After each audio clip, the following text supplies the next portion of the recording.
à tous, je suis à présent accompagnée de Monsieur Vangelis Panayotis, le président de MKG Consulting, et Monsieur Tugdual Almillier, le directeur général de Covivio Hôtel. Bonjour à vous deux, messieurs. Bonjour. Merci d'avoir accepté cet entretien. Donc, vous venez de participer à une conférence portant sur l'investissement sur le marché de l'hôtellerie. Justement, Vangelis, peut-être pouvez-vous me dire comment les investissements sur ce marché ont évolué pendant les périodes successives de confinement et déconfinement?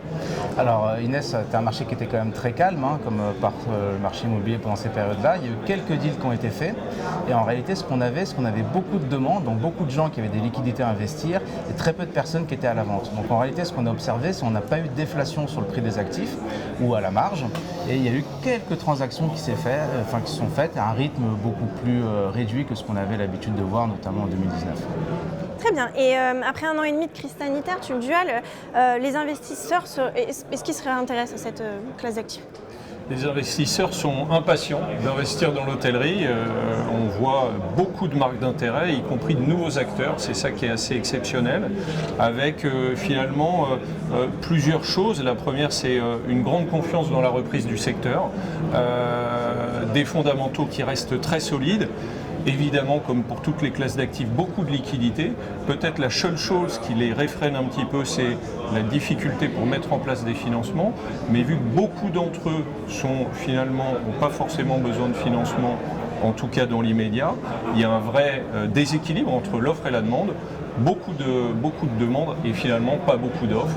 Donc jusqu'à présent, des valeurs qui ont bien tenu et qui ont même progressé pour certaines localisations, ce qui est plutôt encourageant pour la suite.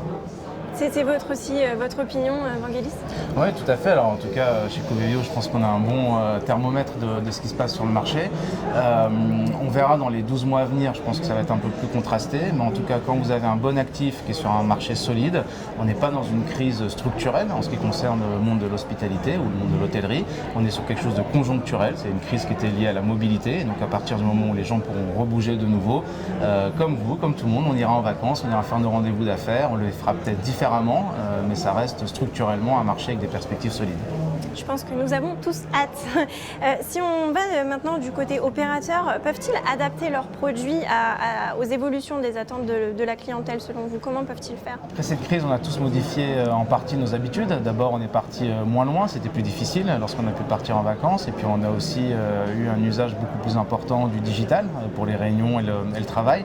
Donc ce sont des faisceaux faibles dont les opérateurs vont devoir prendre en considération.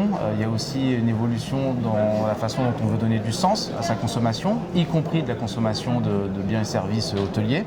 On a envie de retrouver de l'authenticité, du fun, du local, du terroir. Enfin voilà, tout ça sont des valeurs qui sont un peu nouvelles. Et donc les opérateurs hôteliers vont diversifier, ils l'ont déjà fait, mais ça va s'accélérer, tout ce qui va être l'offre de F&B et tous les services annexes comme le coworking. Et en parallèle, ce qu'on voit aussi, c'est une multiplication des marques.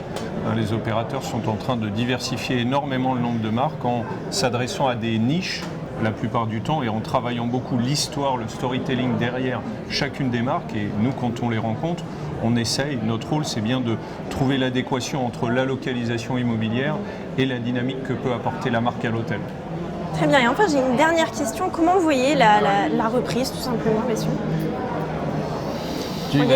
C'est toi les perspectives. Alors, j'ai regardé ma boule de cristal ce matin en descendant de ma roulotte. Que vous a-t-elle dit? Et elle m'a dit qu'a priori, on va quand même attendre le mois de septembre pour voir si la bonne reprise qu'on observe sur le marché du loisir, donc des resorts qui a été plutôt positif cet été, va s'opérer également dans les grandes villes sur la partie de la clientèle affaires. Donc septembre, ça va être un vrai laboratoire. On est plutôt assez confiant que les indicateurs avancés montrent qu'on revient dans des zones vertes. On n'est pas dans du 2019 non plus, mais c'est plutôt encourageant. Il faudra probablement aller encore 18 mois pour retrouver une tendance de marché normale.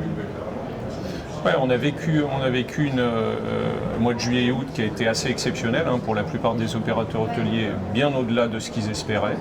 La grande question, comme le disait Vanguet, c'est surtout la partie business. Moi, je suis assez optimiste sur la reprise de cette activité, parce qu'on est on est quand même pour la plupart des entreprises dans une dynamique de croissance forte. Et donc, pour accompagner cette croissance, il faut aller chercher ses clients, il faut rencontrer ses consommateurs. Et pour faire ça, évidemment, l'hôtellerie est au cœur du système, le voyage, et il ne faut pas voir ça comme un coût, hein, comme on l'entend souvent, les voyages business vont être impactés par une stratégie de réduction de coûts, c'est vraiment un investissement pour aller chercher la croissance pour les entreprises. Messieurs, merci beaucoup. Merci. À très vite sur BITV.